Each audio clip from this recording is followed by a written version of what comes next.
Hey there, amazing learners. Welcome back to the English Boost Zone. I'm so glad you're tuning in today. In this episode, we are going to discuss and learn something very specific, but honestly, it is so important. We aren't talking about business English today. No, in this session, we're talking about social English. This is the kind of language you actually need when you're hanging out with friends or just trying to relax in a social situation.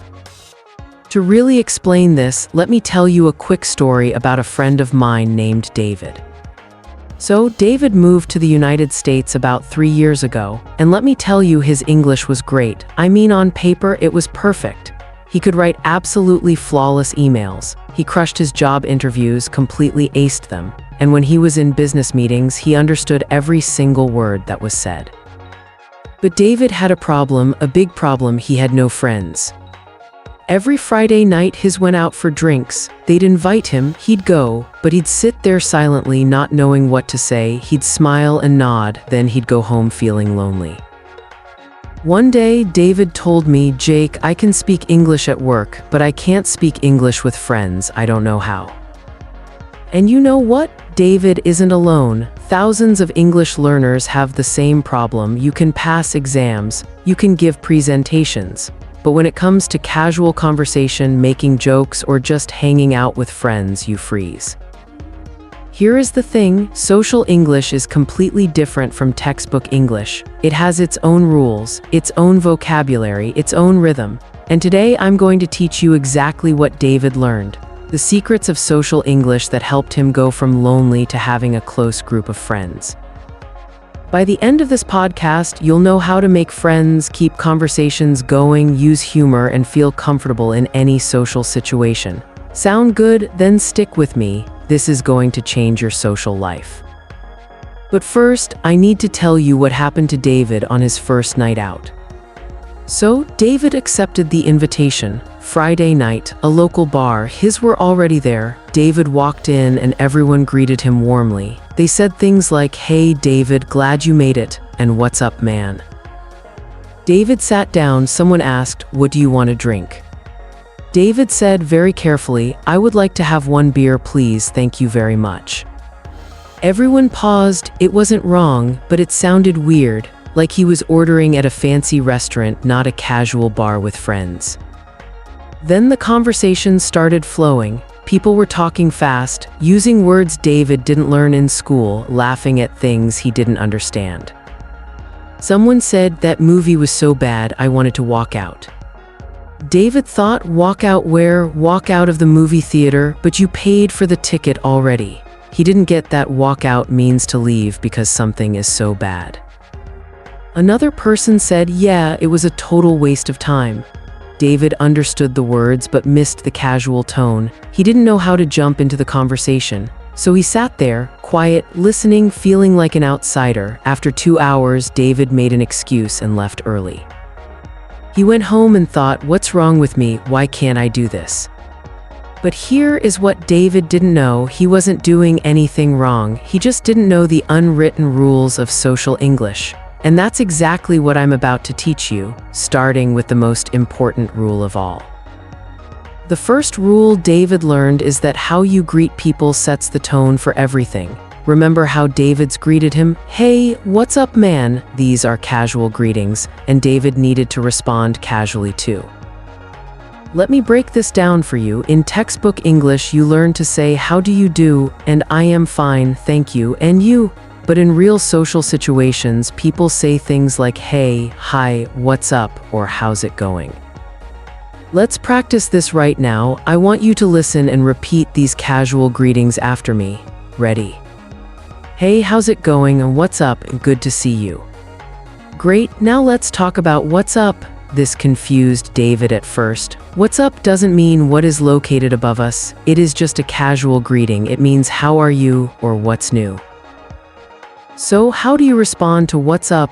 You can say, "Hey, not much, you," or "Hey, just hanging out." Notice something: nobody actually answers with a detailed explanation. It is just a greeting. David learned this the hard way. Once someone said, "What's up?" and David started explaining his entire day saying, "Well, I woke up at 7 a.m., then I had breakfast, then I went to work," and so on. The person looked confused. They didn't want a full report, they just wanted a quick, friendly exchange. Let's practice the correct responses. Repeat after me. Not much, man. What about you? Same old, pretty good, you. See the difference? Social English is faster and lighter. David practiced this. The next Friday, when someone said, "What's up?" he responded, "Hey, not much, man. How about you?" It felt natural. The conversation flowed better. But greetings are just the doorway. Once you're through the door, you need to know how to keep the conversation alive. And that brings us to the second rule: small talk. David always hated small talk. He thought, why talk about the weather? Why talk about nothing? But then he learned something crucial. Small talk isn't nothing, it's everything. Small talk is how you build connections. It is how strangers become friends. Let me show you the small talk structure. Step 1 is to comment on something shared. This could be the weather or the place you are in. For example, "It's so hot today," or "This place is really crowded." Step 2 is to ask an easy question. After your comment, ask something simple. "It's so hot today, are you melting too?" Or "This place is crowded, do you come here often?" Step 3 is to find common ground. Listen to their answer and connect with it. If they say, "Yeah, I come here sometimes, the food is great," you can say, "Oh nice, what do you usually order? I'm trying to decide." David practiced this at a company barbecue. He stood near the grill and said, "Man, that smells amazing." The person next to him said, "Right, I'm starving." David continued, "How long have you been with the company?" And just like that, they talked for 20 minutes. Here are some common small talk topics you can use. Repeat these opening lines after me so you are ready to use them. "Beautiful day, isn't it? Got any fun plans this weekend? Have you been here before? Have you tried the food here?" Excellent. Now, David also learned 3 big mistakes to avoid. Mistake number 1, giving one-word answer. If someone asks, "How was your weekend?" don't just say good. Say, "Good, I finally went hiking. How about you?" Mistake number 2, not showing interest. If someone says, "I just got back from Japan," don't just say, "Oh, that's nice." Say, "No way, that's awesome. How long were you there?" Mistake number 3, making it too serious too fast. Keep it light at first. Save the heavy conversations for when you know someone better. Once David mastered small talk, he realized he needed to connect on a deeper level. This brings us to the power of storytelling.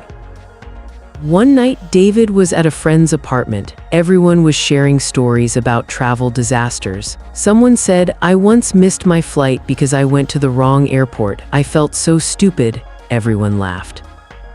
Then someone asked David, "What about you? Any travel disasters?" Old David would have said, "No, I am usually very careful with travel." But new David had learned something important. People connect through stories, not facts.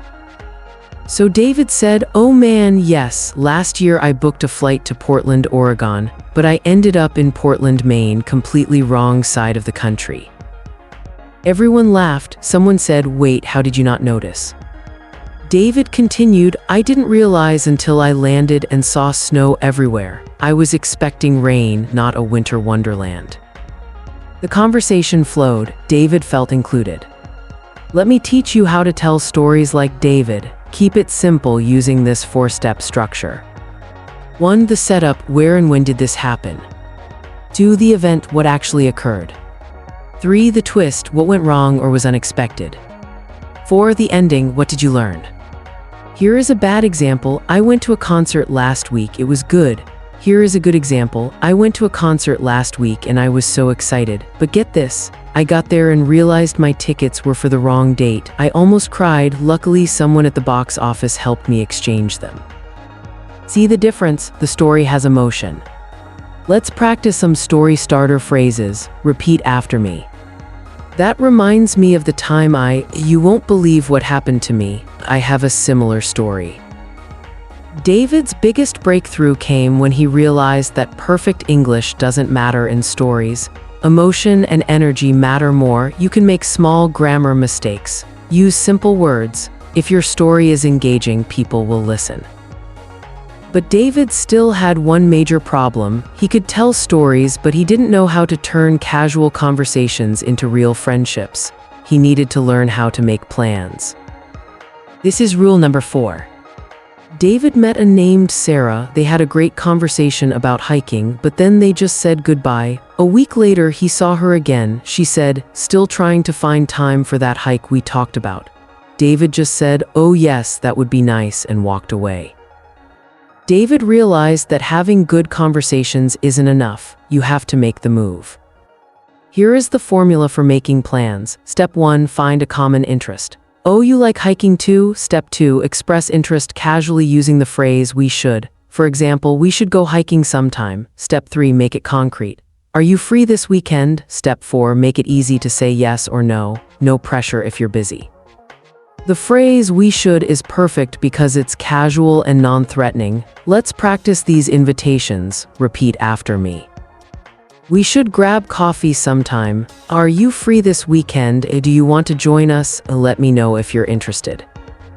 If someone says no, don't panic. If they say, "Oh, I can't this weekend, I have plans," you just respond, "No problem, another time." David finally tried this with his Michael. He said, "Hey Michael, some of us are going to that new arcade bar tonight. Want to come?" Michael said yes. They had a great time, and now they're actually friends who hang out regularly. It started with one invitation. Be the person who makes the first move. Now we need to talk about the most challenging part of social English: humor. David used to smile at jokes he didn't understand, but one day he finally understood. He and his friends were watching TV. A character said he loved something, but he obviously hated it. Everyone laughed. His friend explained, "It's sarcasm." He said the opposite of what he meant. Humor in English relies heavily on tone. Let's look at sarcasm. If it is raining heavily and someone says, "What a beautiful day," that is sarcasm. If someone is late and a friend says, "Wow, right on time," that is sarcasm. Another type is self-deprecating humor. This means making fun of yourself. It shows you are humble. For example, "I tried to cook dinner. Let's just say the pizza delivery guy knows me by name now." Or, "I'm so bad with directions, I could get lost in my own house." Let's practice a few self-deprecating phrases you can use. Repeat after me.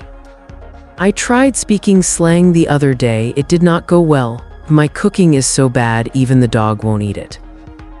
David started using this safe humor and people found him relatable. He also learned that if everyone is laughing and you don't understand, it's okay to ask. Just say, "Hey, I didn't get that joke. Can you explain?" Finally, David had to master his energy and handle awkward moments. He learned that social success is about your presence. Number 1, eye contact. Look at people when they speak. Number 2, active listening. Use sounds like "yeah," "oh wow," and "really" to show you are listening. Number 3, enthusiastic responses. If someone says, "I got a new job," don't just say "good." Say, "That's amazing, congratulations, tell me about it." But what happens when things go wrong? What about the awkward silence? Old David would panic. New David learned to rescue the moment. If the conversation dies, comment on the surroundings. This music is great. Do you know the artist? If you didn't hear something, be honest. Sorry, I didn't catch that. Can you repeat? If you make a mistake, apologize simply. Oh, sorry, that came out wrong. Let's practice 3 emergency phrases for when the conversation stops. Repeat after me. So what's been keeping you busy lately? Seen any good movies lately? Any fun plans coming up? Once David stopped fearing awkwardness, he became unstoppable. 6 months after that first lonely night, David went to another party. He walked in and said, "Hey guys, what's up?" He told a funny story about assembling furniture. He invited a new guy to go hiking. He understood the sarcasm. At the end of the night, someone said, "David, you're really fun to hang with." David smiled. He realized that social English isn't about perfection, it's about connection. You don't need perfect grammar, you just need to be genuine, interested, and willing to try. So my friend, we've reached the end of David's journey, and the beginning of yours. You have the tools, you have the formulas. Here is what I want you to do this week. Action step 1, practice one casual greeting. Next time someone asks what's up, respond naturally. Action step 2, tell one story. Find a chance to share something funny from your life. Action step 3, make one invitation. We should grab coffee. Just one, that's all I'm asking.